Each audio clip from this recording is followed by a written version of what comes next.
أولم ير الذين كفروا أن السماوات والأرض كانتا رتقا ففتقناهما وجعلنا من الماء كل شيء حي أفلا يؤمنون وجعلنا في الأرض رواسي أن تميد بهم وجعلنا فيها فجاجا سبلا لعلهم يهتدون وجعلنا السماء سقفا محفوظا وهم عن آياتها معرضون وهو الذي خلق الليل والنهار والشمس والقمر كل في فلك يسبحون وما جعلنا لبشر من قبلك الخلد أفإن مت فهم الخالدون كل نفس ذائقة الموت ونبلوكم بالشر والخير فتنة وإلينا ترجعون وإذا رآك الذين كفروا إن يتخذونك إلا هزوا أهذا الذي يذكر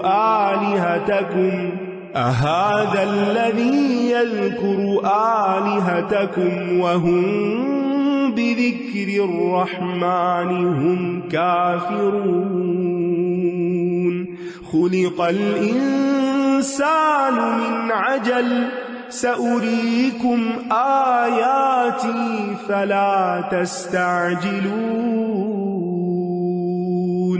ويقولون متى هذا الوعد إن كنتم صادقين لو يعلم الذين كفروا حين لا يكفون عن وجوههم النار ولا عن ظهورهم ولا هم ينصرون بل تأتيهم بغتة فتبهتهم فلا يستطيعون ردها ولا هم ينظرون ولقد استهزئ برسل من قبلك فحاق بالذين سخروا منهم ما كانوا به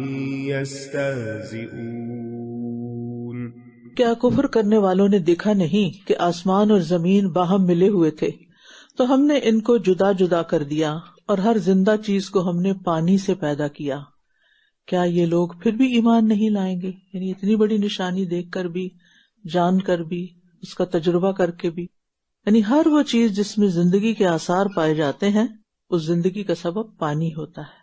اور ہم نے زمین میں پہاڑ بنا دیے کہ وہ انہیں لے کر ہچکولے نہ کھائے، اور ہم نے ان میں کشادہ راستے بنا دیے تاکہ وہ راہ پا جائیں، اور ہم نے آسمان کو محفوظ چھت بنایا لیکن وہ اس کی نشانیوں سے منہ موڑنے والے ہیں، اور وہی ہے جس نے رات اور دن اور سورج اور چاند کو بنایا، سب اپنے اپنے مدار میں تیر رہے ہیں۔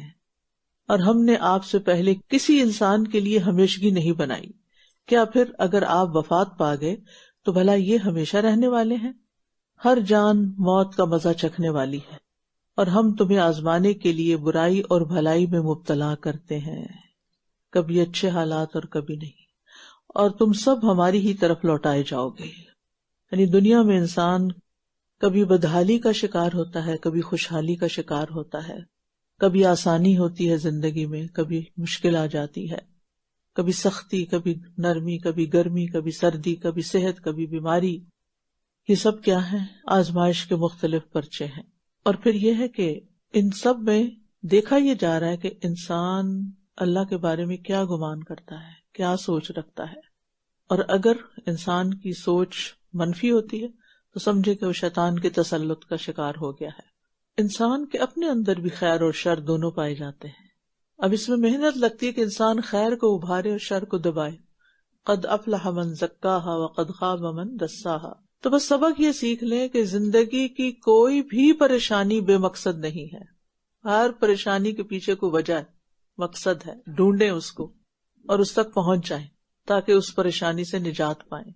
اور جن لوگوں نے کفر کیا، جب یہ آپ کو دیکھتے ہیں تو آپ کا مذاق اڑاتے ہیں.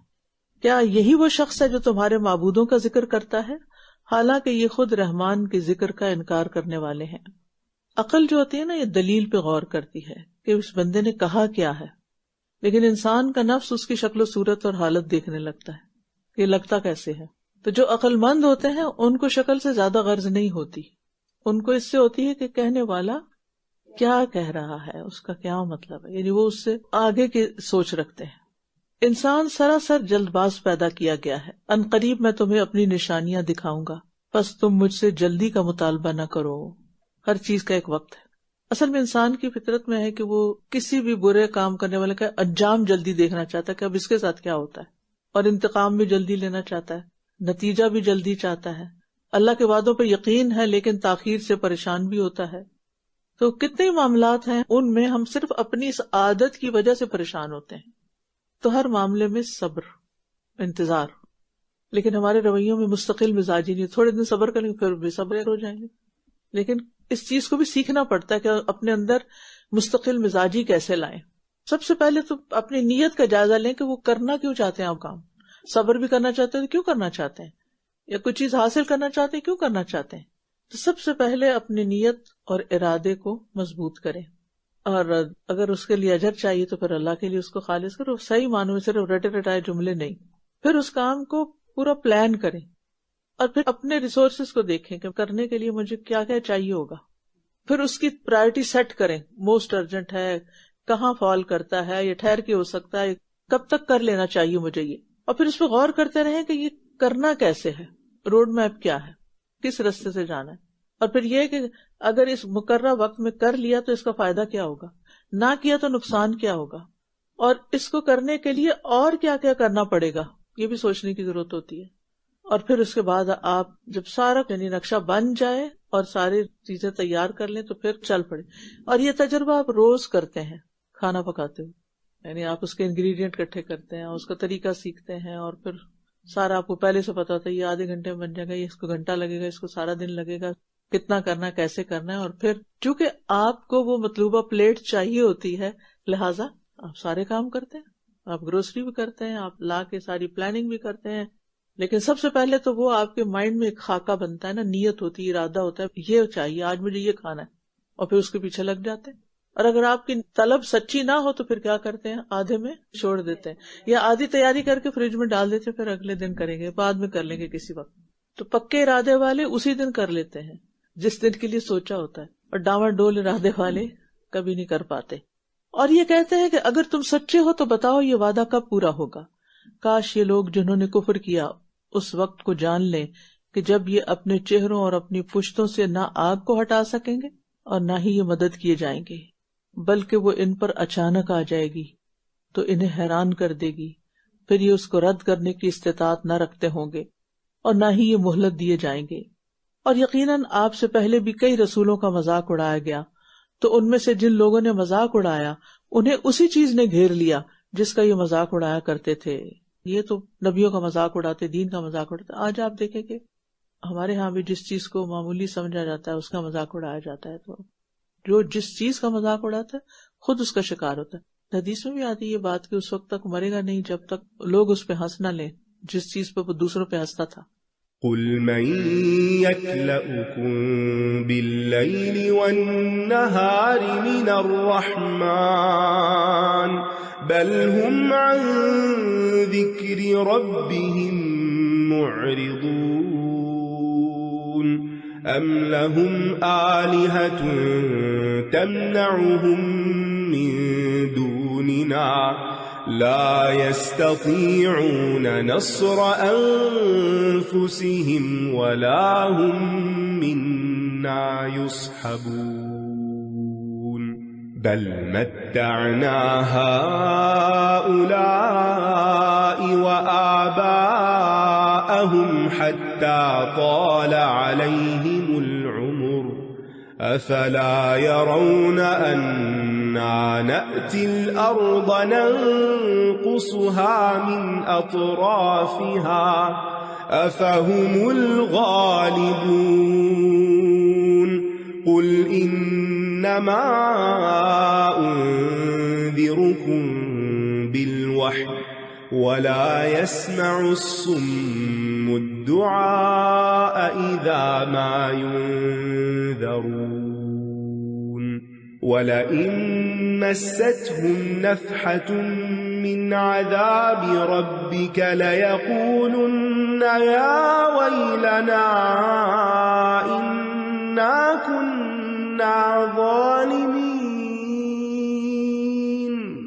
ونضع الموازين القسط ليوم القيامة فلا تظلم نفس شيئا وإن كان مثقال حبة من خردل أتينا بها وكفى بنا حاسبين ولقد آتينا موسى وهارون الفرقان وضياء وذكرا للمتقين الذين يخشون ربهم بالغيب وهم من الساعة مشفقون وهذا ذكر مبارك أنزلناه أفأنتم له منكرون وهذا ذکر مبارک انزلناہ افانتم لہ منکرون، کہہ دیجئے وہ کون ہے جو رات اور دن میں رحمان سے تمہاری نگہبانی کر رہا ہے، بلکہ یہ اپنے رب کے ذکر سے اعراض کرنے والے ہیں۔ اللہ کا ذکر اس دنیا میں بھی حفاظت کا ذریعہ ہے اور مرنے کے بعد بھی نجات کا ذریعہ ہے، لیکن لوگ ذکر ہی سے منہ موڑے ہوئے ہیں، تو ان کی حفاظت اور نجات کیسے ہوگی پھر؟ اور یہاں رات کا ذکر دن سے پہلے کیا گیا ہے کہ وہ تمہاری حفاظت کرتا ہے رات کو بھی اور دن کو بھی، کیونکہ رات میں خوف زیادہ ہوتا ہے، اندھیرا نقصان پہنچانے والے اسباب میں سے ہے، اور حقیقت یہ ہے کہ جس رب کی انسان نافرمانی کرتا ہے وہی رب انسان کو دن اور رات کی آفتوں سے بچاتا بھی ہے اور بہت سی نعمتیں بھی عطا کرتا ہے۔ یہ ہمارے سوا ان کے کچھ اور معبود ہیں جو انہیں بچا لیں گے، یہ تو خود اپنی مدد کی بھی استطاعت نہیں رکھتے اور نہ یہ ہماری طرف سے ساتھ دیے جائیں گے، بلکہ ہم نے ان کو اور ان کے آباء و اجداد کو سامانی زندگی دیا، یہاں تک کہ ان پر زندگی کی مدت طویل ہو گئی، کیا پھر یہ دیکھتے نہیں کہ ہم زمین کو اس کے کناروں سے گھٹاتے چلے آ رہے ہیں؟ کیا پھر بھی یہ غالب آنے والے ہیں؟ یعنی اسلام پھیل رہا ہے اور ان پر زمین تنگ ہو رہی ہے۔ اور یہاں پر متعنا ہؤلاء وآباؤہم حتی طال علیہم العمر، اس سے پتہ چلتا ہے کہ دنیا کا ساز و سامان، دنیا کی متاع، دنیا کی زیب و زینت بہت سے لوگوں کی گمراہی اور کفر کا سبب بنی ہوئی ہے کہ وہ دنیا کی لذتوں سے نہیں نکلنا چاہتے، اللہ کی اطاعت انہیں مشکل نظر آتی ہے۔ کہہ دیجئے بے شک میں تو تمہیں وحی کے ذریعے خبردار کر رہا ہوں، اور بہرے پکار کو نہیں سنا کرتے جب بھی وہ خبردار کیے جائیں، یعنی جو سننے کی صلاحیت نہیں رکھتے ان کو نصیحت فائدہ نہیں دیتی۔ جب تک دل قبول نہیں کرتا نا تو اس وقت تک کوئی بھی آواز بیکار ہے، یعنی گویا سنا ہی نہیں انسان نے۔ اور بعض اوقات کسی بھی چیز کی محبت انسان کو اندھا بہرا بنا دیتی ہے، اور وہ اللہ کے مقابلے میں دنیا کی محبت ہو سکتی ہے جس کی وجہ سے وہ اللہ کی بات ہی نہیں سنتے۔ اب دیکھیں بچے جب گیمز کے شوقین ہو جاتے ہیں ماں باپ کی ایک بات نہیں سنتے کیونکہ وہ اسی کے اندر ہی کھبے ہوئے۔ ایسے انسان بھی جب دنیا میں کھب جاتا ہے تو پھر وہ اللہ کی کوئی بات سننے کو تیار نہیں ہوتا۔ اور اگر انہیں آپ کے رب کے عذاب کا ایک جھونکا بھی چھو جائے تو یہ ضرور کہیں گے ہائے افسوس ہم پر، بے شک ہم ہی ظالم تھے۔ یعنی عذاب پورا تو کیا، اگر تھوڑا سا بھی اس کا حصہ، ہلکا سا جھونکا بھی انہیں لگ جائے تو ان کی ساری شیخی ختم ہو جائے اور چیخنا پکارنا شروع کر دیں، لیکن وہ فائدہ نہ دے گی۔ اور ہم قیامت کے دن انصاف والے ترازو رکھ دیں گے تو کسی جان پر کچھ بھی ظلم نہ کیا جائے گا، اور اگر وہ عمل رائی کے دانے کے برابر بھی ہوگا تو ہم اسے لے آئیں گے، اور ہم حساب لینے کے لیے کافی ہیں۔ قیامت کا وقت ایک جھنجھوڑ دینے والا وقت ہے اور بہت ہلا دینے والا، جب لوگ اللہ کے سامنے میدان حشر میں کھڑے ہوں گے اور اعمال میزان میں رکھے جائیں گے۔ آج ہمارے پاس مہلت ہے، آج عمل کا دن ہے، ہم ہر طرح کی کوتاہی سے بچیں، لیکن کل وقت ختم ہو جائے گا۔ اور ہم نے موسیٰ اور ہارون کو متقی لوگوں کے لیے خوب فرق کرنے والی چیز اور روشنی اور نصیحت عطا کی۔ وہ لوگ جو اپنے رب سے غائبانہ طور پر ڈرتے ہیں اور وہ قیامت کی گھڑی سے ڈرنے والے ہیں، یعنی انہیں اللہ کا بھی ڈر ہے اور آنے والے دن یعنی قیامت کا بھی کھٹکا لگا ہوا ہے۔ اور یہ ایک مبارک ذکر ہے جسے ہم نے نازل کیا ہے، کیا پھر تم اس کا انکار کرتے ہو؟ یعنی یہ قرآن عظیم الشان ذکر، یاد دہانی اور نصیحت ہے جو تمہیں تمہارا مقصد زندگی بتاتا ہے، زندگی گزارنے کا طریقہ سکھاتا ہے، سلیقہ سکھاتا ہے۔ اس کے ساتھ تعلق سے تمہاری زندگی میں بے شمار برکتیں آتی ہیں، ہر طرح کی بھلائیاں نصیب ہوتی ہیں، لیکن تم اسی سے منہ موڑ رہے ہو۔ اچھا، ہم برکت کس کو سمجھتے ہیں؟ کوئی چیز بس زیادہ مل جائے ہمیں، یا جو ہم چاہتے ہیں وہ زیادہ ہو جائے۔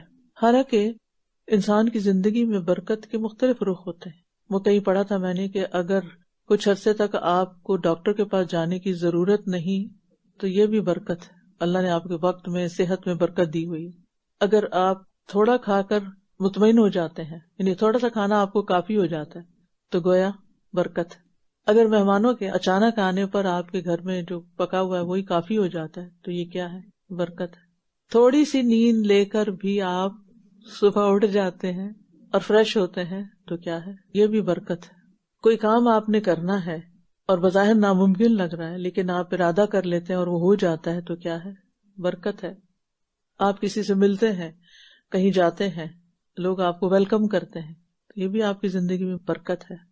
وَجَعَلَنِي مُبَارَكًا أَيْنَمَا كُنتُ، یعنی جہاں آپ جاتے ہیں خیر کے ساتھ جاتے ہیں اور خیر لاتے ہیں اور خوشی لاتے ہیں، اور جو کام جتنے عرصے میں کرنے کا آپ نے سوچا اس کے اندر ہو جائے تو یہ بھی وقت میں برکت ہے۔ تو برکت صرف مال کی نہیں ہوتی، برکت بہت سی چیزوں میں ہوتی ہے۔ اور جب آپ قرآن کے ساتھ تعلق مضبوط کر لیتے ہیں، کیونکہ اللہ نے فرما دیا نا ھذا ذکر مبارک، تو پھر ہو نہیں سکتا کہ آپ کو برکت سے محرومی ہو، پھر آپ کی زندگی میں برکت ہی برکت ہوگی۔ تو اللہ سبحانہ وتعالیٰ سے دعا ہے کہ وہ ہمیں اس کتاب کا حق ادا کرنے والا بنائے اور اسے ہمارے دلوں میں اتار دے اور یہ ہمارے عمل میں آ جائے، اور اس کے ذریعے اللہ تعالیٰ ہماری دنیا اور آخرت کی تمام مشکلات دور فرما دے اور ہم واقعی اس کی حقیقی برکتوں سے مستفید ہوں، یہاں بھی اور آگے بھی۔ اللہم اقسم لنا من خشیتک ما تحول به بیننا وبین معصیتک ومن طاعتک ما تبلغنا به جنتک ومن الیقین ما تهون به علینا مصائب الدنیا اللہم متعنا باسماعنا وابصارنا وقواتنا ما احییتنا واجعلہ الوارث منا واجعل ثأرنا على من ظلمنا وانصرنا على من عادانا ولا تجعل مصیبتنا في دیننا ولا تجعل الدنیا اکبر ہمنا ولا مبلغ علمنا ولا تسلط علینا من لا يرحمنا ولا تسلط علینا من لا يرحمنا ولا تسلط علینا من لا يرحمنا سبحان ربک رب العزة عما یصفون وسلام علی المرسلین والحمد للہ رب العالمین وآخر دعوانا ان الحمد للہ رب العالمین سبحانک اللہم وبحمدک اشہد ان لا الہ الا انت استغفرک واتوب الیک۔ السلام علیکم ورحمۃ اللہ وبرکاتہ۔ اللهم اجعل في قلبي نورا وفي لساني نورا واجعل في سمعي نورا واجعل في بصري نورا واجعل من خلفي نورا ومن أمامي نورا واجعل من فوقي نورا ومن تحتي نورا اللهم أعطني نورا